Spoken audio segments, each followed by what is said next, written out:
বেঁচে থাকা বিশাল বিলাসিতা, বেঁচে থাকা এমন বিলাসিতা,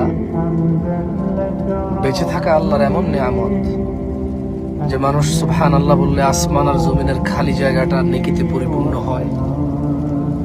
মানুষ আলহামদুলিল্লাহ বললে নেকির পাল্লা ভারী হয়ে যায়। বেঁচে থেকে মানুষ আল্লাহুম্মা সাল্লি আলা মুহাম্মাদ দুরূদ পড়লে 10টা নেকি হয়, 10টা গুনাহ ক্ষমা হয়, মর্যাদা বৃদ্ধি হয়, ওর প্রতি রহমত নাজিল হয় 10 বার। বেঁচে থাকলে ফজরের 2 রাকাত সুন্নত আদায় করলে দুনিয়াতে যা আছে এর চেয়ে বেশি কিছু পাওয়া যায়।